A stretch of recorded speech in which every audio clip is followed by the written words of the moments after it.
ओम शांति। 6 अक्टूबर 2023 के ईश्वरीय महावाक्य हैं। आज की साकार मुरली का सार।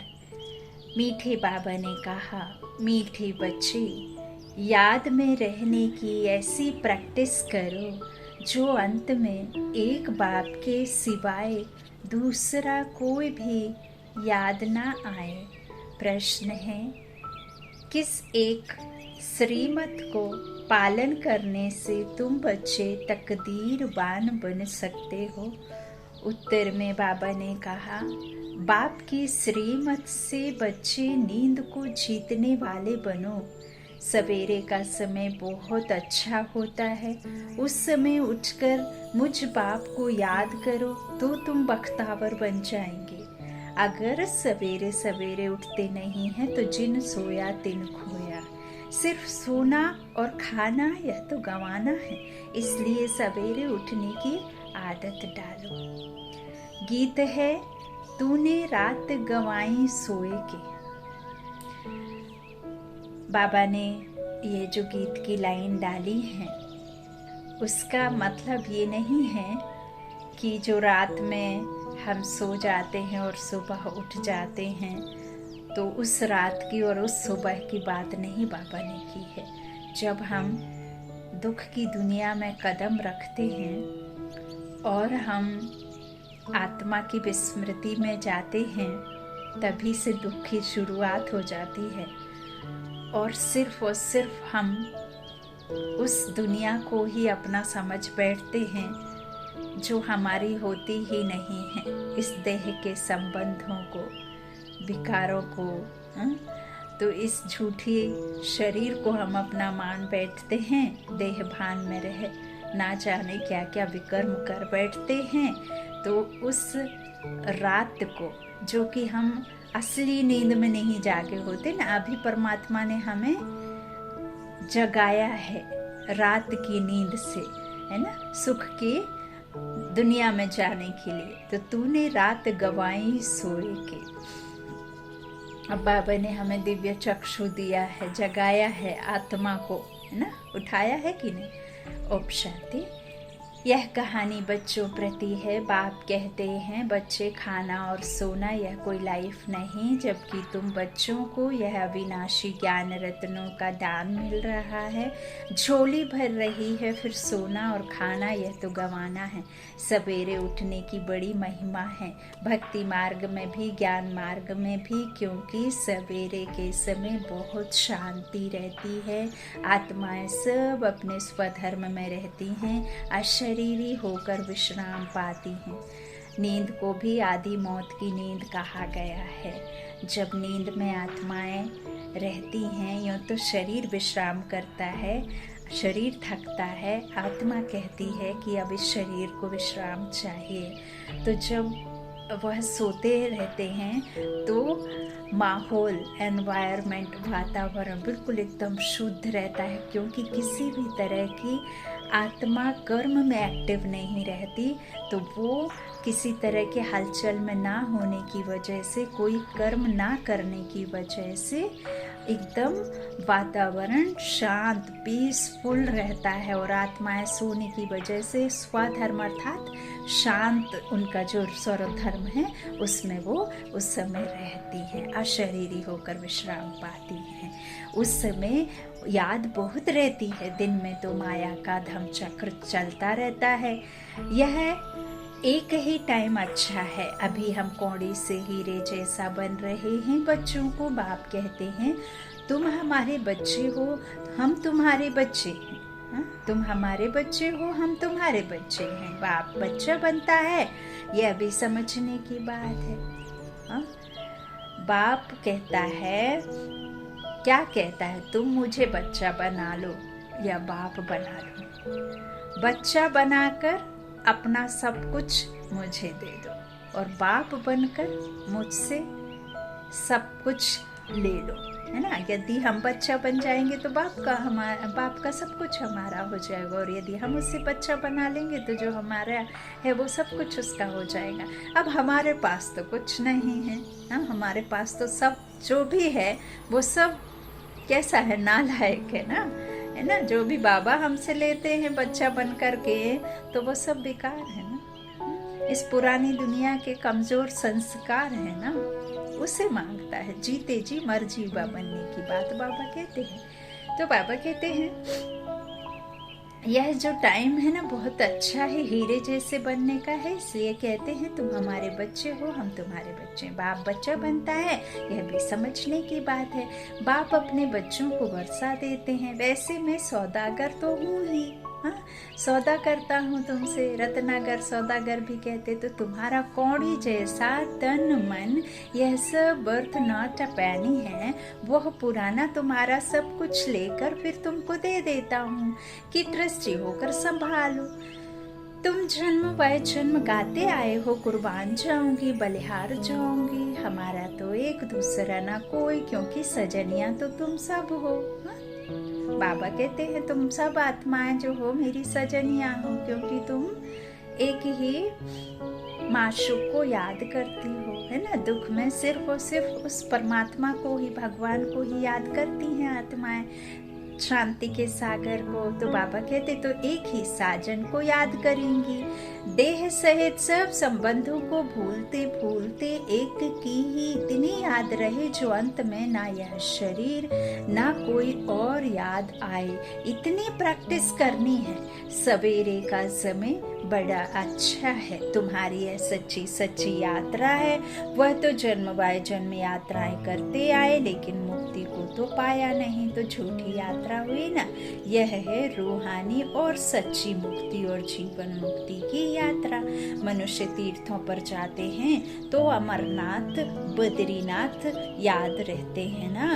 खास 4 धाम कहते हैं। तुमने कितने धाम किए होंगे, कितनी भक्ति की होगी, आधा कल्प करते आए हो।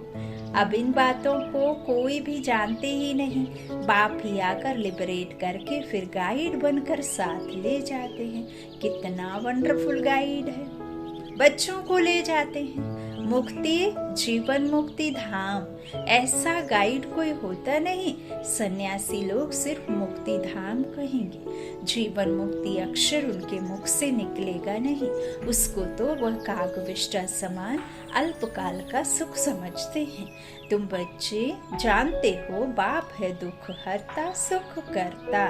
हे माता पिता, आपके जब हम बालक बनते हैं तो हमारे सब दुख दूर हो जाते हैं। आधा कल्प हम दुखी बन जाते हैं। यह तो बुद्धि में रहता है ना, परंतु धंधे आदि में जाने से भूल जाते हैं। सवेरे उठते नहीं हैं, जिन सोया तिन खोया। तुम जानते हो बरोबर हमको हीरे जैसा जन्म मिला है। अब भी नींद, अगर नींद में सवेरे, बाबा कहते हैं अब भी अगर नींद से सवेरे नहीं उठेंगे तो समझेंगे यह बख्तावर नहीं है। सुबह को उठकर मोस्ट विलव्ड बाप को, साजन को याद नहीं करते हैं। आधा कल्प से साजन बिछड़ा है और बाप को तुम सारा कल्प भूल जाते हो। फिर भक्ति मार्ग में तुम साजन के रूप में व बाप के रूप में याद करते हो। सजनी साजन को याद करती है, उनको फिर बाप भी कहा जाता है। अभी बाप सम्मुख है तो उनकी श्रीमत पर चलना पड़े। श्रीमत पर अगर नहीं चलते तो यह गिरे। श्रीमत अर्थात शिव बाबा की मत। ऐसे नहीं हमको क्या पता किसकी मत मिलती है, समझना चाहिए इनकी मत का भी वह रिस्पॉन्सिबल है। जैसे लौकिक रीति बच्चों का बाप रिस्पॉन्सिबल है, सन शोज फादर। यह ब्रह्मा तन भी फादर का शो करता है। ब्रह्मा तन भी फादर का शो करता है। मुरब्बी बच्चा है। बहुत अच्छे अच्छे बच्चे हैं जो यह नहीं जानते कि हम किसकी मत पर चलते हैं, कौन डायरेक्शन देते हैं। बाबा को तो याद नहीं करते, सवेरे उठते नहीं, याद नहीं करते तो विकर्म भी विनाश नहीं होते। बाबा बतलाते हैं इतनी मेहनत करता हूँ तो भी कर्म भोग चलता रहता है, क्योंकि हर एक जन्म की तो बात नहीं है ना, अनेक जन्मों का हिसाब किताब है। कोई इस एक जन्म की बात नहीं है ना, अनेक जन्म हमने लिए तो पाप विकर्म तो बहुत सारे वर्षों के, बहुत सारे जन्मों के हिसाब है ना। तो बाबा कहते इस तरह हिसाब किताब तो अनेक जन्मों का है, डायरेक्शन मिला हुआ है। इस जन्म के भी पाप बदलाने से आधा कट जाता है। बाबा ने कई दफा मुरलियों में कहा, इस अंतिम जन्म का तो आपको 6 वर्ष की आयु से, 6 वर्ष की आयु से आपको पता होता है कि आपने क्या अच्छा किया क्या बुरा किया, तो आप उस बाबा को बता सकते हैं। बाकी तो पिछले जन्मों का आपको पता ही नहीं। लेकिन जो हमारे जीवन में अनेक तरीके से कष्ट आते हैं, किसी मनुष्य के द्वारा, किसी पेपर प्रकृति के द्वारा या किसी भी मुश्किलों के द्वारा जो आते हैं, तो उससे हमें पता चलता है कि हमारे पुराने कितने हिसाब हैं। तो बाबा कहते हैं डायरेक्शन मिला हुआ है, इस जन्म के भी पाप बदलाने से आधा कट जाता है। या तो बाप कहते हैं मैं जानता हूँ और धर्मराज जानते हैं, पाप बोध किए हुए हैं, धर्मराज गर्भ जेल में सजा देते आए हैं। अभी तो तुम पुरुषार्थ कर विकर्म विनाश करते हो, तो फिर गर्भ महल मिलता है। वहाँ तो माया होती नहीं जो मनुष्य को पाप करावे और सजा खानी पड़े। आधा कल्प है ईश्वरी राज्य, आधा कल्प है रावण राज्य। सर्प का मिसाल भी यहाँ का है, सन्यासियों ने कॉपी की है। जैसे भ्रमरी का मिसाल बाबा देते हैं, भ्रमरी कीड़े को अपने घर में ले जाती है, तुम भी पतितों को ले आते हो, देखो, फिर उनको बैठ शूद्र से ब्राह्मण बनाते हो, तुम्हारा नाम ब्राह्मणी है। यह भ्रमरी का दृष्टांत बहुत अच्छा है। प्रैक्टिकल में आते तो बहुत हैं, फिर कोई कच्चे रह जाते, कोई सड़ जाते, कोई खत्म हो पड़ते। माया बड़ा तूफान में लाती है, तुम्हारे एक वास्तव में हनुमान हो। माया कितना भी तूफान लाए, हम बाबा को और स्वर्ग को कभी नहीं भूलेंगे। घड़ी घड़ी बाबा कहते हैं सावधान, मनुष्य तो तीर्थों पर धक्के खाने लिए जाते हैं, यहाँ और तो कहाँ नहीं जाते। एक ही बाप और सुखधाम को याद करते रहना है। तुम तो बरोबर विजय पहनने वाले ही हो। इनको बुद्धि योग बल, ज्ञान बल कहा जाता है। बुद्धि का योग, जब बुद्धि का योग लगेगा परमात्मा से, तो ज्ञान बल भरेगा आत्मा में। तो याद करने से बल मिलता है, बुद्धि का ताला खुलता है। अगर कोई भी बेकायदे चलते हैं तो उनकी बुद्धि का ताला ही बंद हो जाता है। बाप समझाते भी हैं, अगर तुम ऐसा करेंगे तो क्या होगा, ड्रामा अनुसार बुद्धि का ताला बंद हो जाएगा। किसको कह नहीं सकेंगे, क्या नहीं कह सकेंगे कि विकार में मत जाओ। अंदर खाता रहेगा, हमने इतने पाप किए हैं, अज्ञान काल में भी खाता है, मरते हैं, फिर भी तौबा करते हैं, फिर पिछाड़ी में सब पाप सामने आ जाते हैं। गर्भ जेल में गया, फट से सजाएं शुरू हो जाती हैं, पिछाड़ी में याद जरूर आता है। तो अब बाप कहते हैं तुमको तो तौबा नहीं करनी है, तुम बाप से मत लेते हो, है ना। तो पापा कहते हैं तुमको तौबा नहीं करनी है, तुम पाप मत करो। जेल, जो गर्भ जेल थी, तो बाबा कहते गर्भ जेल की सजाओं से छुड़ाते हैं। कहते हैं मुझ बाप को याद करो तो पापों की सजाओं से छूट जाएंगे, तुम पावन बन जाएंगे। अगर फिर गिरे तो बहुत चोट लग जाएगी। अशुद्ध अहंकार है पहले, फिर है काम क्रोध। काम महाशत्रु है, यह तुमको आदि मध्य अंत दुख देते हैं। तुम आदि मध्य अंत सुख के लिए पुरुषार्थ करते हो, तो पूरा पुरुषार्थ करना चाहिए। बोलते हैं सवेरे जाग नहीं सकते हैं, तो फिर पद भी ऊंच पा नहीं सकेंगे। दास दासी बनना पड़ेगा, वहाँ कोई गोबर आदि नहीं उठाना पड़ता, मेहतर नहीं होते, हाँ? गंदगी नहीं होती है, तो फिर कैसे ये सब होंगे। अब बाबा ने आज एक नया बताया कि ना तो वहाँ कोई गोबर की बात उठाने की होती और ना ही कोई सिपर मेहतर होते। अभी भी विलायत में नौकर आदि नहीं रखते, है ना, हम भी नहीं रखे हैं। तो बाबा कहते हैं आपे ही सफाई हो जाती है, वहाँ तो गंदगी होती नहीं, बाकी चांडाल दास दासियाँ आदि होते हैं, है ना। क्लियर किया बाबा ने। बाप तुम बच्चों को सब राज समझाते हैं, तुम्हारी बुद्धि में सारी राजधानी है। तुम ड्रामा को समझ गए हो। पहले पहले मुख्य इस चक्र को समझाना है। अब ओपनिंग के लिए गवर्नर आदि को बुलाते हैं तो बच्चों को डायरेक्शन मिलते हैं। ओपनिंग कराने से पहले उनको कुछ समझाओ कि भारत भ्रष्टाचारी नहीं श्रेष्ठाचारी था, अब फिर भारत भ्रष्टाचारी बना है। भारत के पूज्य देवी देवताएं ही फिर पुजारी मनुष्य बने हैं, यह जरूर समझाना है। जो वह खुद भी कहें कि सृष्टि चक्र का राज यह समझाते हैं। जो यह जानते हैं उनको त्रिकालदर्शी कहा जाता है। इन दो स्थूल नेत्रों से तो वो दुनिया भी नहीं देखी जा सकती और ना उस सर्वशक्तिमान को देखा जा सकता, ना आत्मा को समझ सकते और ना आदिकाल आदि मध्य अंत का ड्रामा को समझ सकते। तो ये तो त्रिकालदर्शी आत्माएं जो होती हैं, जो बाबा बनाते हैं, जिनको उनको ही पता चलेगा, है ना, वही जानते हैं। तो मनुष्य होकर अगर ड्रामा को ना जाने तो बाकी क्या काम का। ऐसे तो बहुत कहते हैं बीके की पवित्रता बहुत अच्छी है, पवित्रता तो सबको अच्छी लगती है, सन्यासी पवित्र हैं, देवताएं पवित्र हैं, तब तो उनके आगे माथा झुकाते हैं ना। अब जड़ चित्र खड़ी हैं, उसमें चैतन्य आत्मा शक्तियां नहीं हैं। मंदिरों में जो विराजमान देवी देवताओं की मूर्तियां हैं वो पूर्वज जो होकर गए, लेकिन उनमें फिर भी इतना आकर्षण क्यों, इतनी भासना क्यों, इतनी खिंचाव क्यों? उसका कारण यही है कि जो उनकी प्योरिटी के गुण हैं वो आपको अपनी तरफ खींचते हैं, है ना। तो बाबा कहते हैं यो तो कह दिया कि अरे बीकेस बहुत अच्छे होते हैं, पवित्र होते हैं, बहुत अच्छी बातें करते हैं, बहुत अच्छा ज्ञान सुनाते हैं, ऐसा ज्ञान तो कभी नहीं सुना। तो सुनना, कहते हैं, सुनाते हैं, अच्छे हैं, ऐसे हैं वैसे हैं, लेकिन आपने उन अच्छाइयों को अपने अंदर में धारण किया या उस श्रीमत को लेकर के उस श्रीमत पर चले? हम बात तो यहाँ आकर रुकती है ना। अच्छा तो हम सुनते द्वापर से आए हैं, है ना, पढ़ते भी आए हैं, मोटिवेशनल थॉट्स पढ़ते हैं, भेजते हैं, सेंड करते हैं, तो फिर लेकिन आपने कितना अपने पास में रखा, है ना। तो ये बात है। बाबा कहते हैं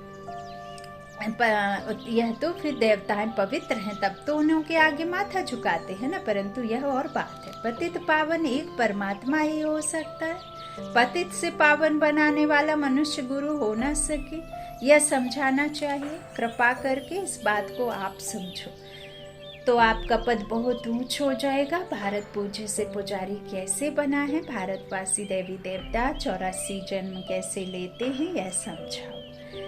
बाबा कहते हैं यह बातें जरूर समझानी हैं। क्राइस्ट से 3000 वर्ष पहले भारतवासी देवी देवता ही थे। उनको बाबा कहते उसको सुखधाम हेवन कहा जाता है। स्वर्ग सो अब फिर नर्क बना है, यह फिर तुम बैठ समझाएंगे तो बहुत भारी तुम्हारी महिमा होगी। अखबार वालों को भी पार्टी देनी है, फिर वह आग लगाएं या पानी डालें, उन पर सारा मदार है। यह तो तुम बच्चे जानते हो, लड़ाई लगनी है, खून की नदी बहेगी भारत में।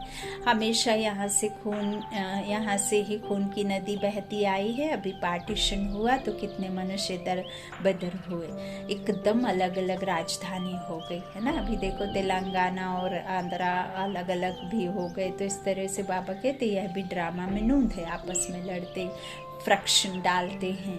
पहले कोई हिंदुस्तान पाकिस्तान अलग थोड़े ही था। अब कई ब्रह्मा बाबा को समझते हैं पाकिस्तान के, लेकिन उस समय तो पाकिस्तान और भारत अलग नहीं था। तो अलग थोड़े ही था। भारत में ही रक्त की नदी बहनी है, तब फिर घी की नदी बहेगी। नतीजा क्या होता है, थोड़े बच जाते हैं। देखो तुम पांडव हो गुप्त वेश में, तो गवर्नर को पहले परिचय देना है, जिसके पास जाना होता है उनकी पहले महिमा की जाती है, परंतु उनके लिए क्या लिखा हुआ है यह राज तुम ही जानो। वह थोड़े ही समझते हैं कि यह मृग तृष्णा के समान राज्य है। ड्रामा अनुसार उन्होंने भी अपने प्लान्स बनते ही हैं। महाभारत में दिखाते हैं प्रलय हो गई, अब महाप्रलय तो होती नहीं। तुम बच्चों के अंदर सृष्टि चक्र का ज्ञान हर वक्त बूझना चाहिए। पहले तो वह समझें कि इन्हों को शिक्षा देने वाला कौन है, तब समझे बरोबर हम भी तो शिव के बच्चे हैं, प्रजापिता ब्रह्मा के भी बच्चे हैं। यह सिसरा है। प्रजापिता ब्रह्मा है, ग्रेट ग्रेट ग्रैंडफादर। मनुष्य सृष्टि का बड़ा तो ब्रह्मा हो गया ना। शिव को ऐसे नहीं कहेंगे, उनको सिर्फ फादर कहेंगे। ग्रेट ग्रेट ग्रैंडफादर यह टाइटल हो गया प्रजापिता ब्रह्मा का। जरूर ग्रैंड मदर, ग्रैंड चिल्ड्रन भी होंगे। तुम बच्चों को यह सब समझाना है। शिव है सभी आत्माओं का बाप, ब्रह्मा द्वारा सृष्टि रचते हैं। तुम जानते हो हमारी फिर कितनी बिरादरियां निकलती हैं। गवर्नमेंट को, गवर्नर को समझाना चाहिए कि ऐसी एग्जीबिशन तो कोने कोने में करानी चाहिए। आप प्रबंध करा दो। हमको तो देखो 3 पैर पृथ्वी के भी नहीं मिलते, और फिर हम विश्व के मालिक बन जाते हैं। तुम प्रबंध करके दो तो हम भारत को स्वर्ग बनाने की सेवा करें। वह तुमको थोड़ी मदद देंगे तो भी सब उनको कहने लग पड़ेंगे कि गवर्नर भी ब्रह्म कुमार बना है। अच्छा देखो, बाबा ने कहा था कि राष्ट्रपति भवन भी तुम बच्चों का होगा, तो देखो बाबा ने बाबा की बच्ची को जाकर के वहाँ बिठा दिया है ना। अब वहाँ नॉनवेज नहीं बनता, योग होता है, रोज मुरली भी सुनती हैं। तो कितना बड़ा बाबा देखो जानी जाननहार है ना। तो बाबा नहीं जानेगा तो कौन जानेगा। हाँ अच्छा, मीठे मीठे सीखी लाधे बच्चों प्रति माता पिता बाप दादा का याद प्यार और गुड मॉर्निंग। रूहानी बाप की रूहानी बच्चों को नमस्ते। हम रूहानी बच्चों के रूहानी माता पिता बाप दादा को याद प्यार और गुड मॉर्निंग। शुक्रिया बाबा, शुक्रिया। धारणा के लिए मुख्य सार है। पहला बाबा ने कहा कौड़ी जैसा तन मन धन जो भी है उसे बाप पर कुर्बान कर फिर ट्रस्टी होकर संभालना है, ममत्व निकाल देना है। दूसरा सवेरे सवेरे उठ बाप को प्यार से याद करना है। ज्ञान बल और बुद्धि योग बल से माया पर विजय पानी है। वरदान है दृष्टि द्वारा शक्ति लेने और शक्ति देने वाले महादानी वरदानी मूर्त भव। आगे चलकर जब वाणी द्वारा सेवा करने का समय व सर्कमस्टांस नहीं होगा, तब वरदानी महादानी दृष्टि द्वारा ही शांति की शक्ति, प्रेम सुख व आनंद की शक्ति का अनुभव करा सकेंगे।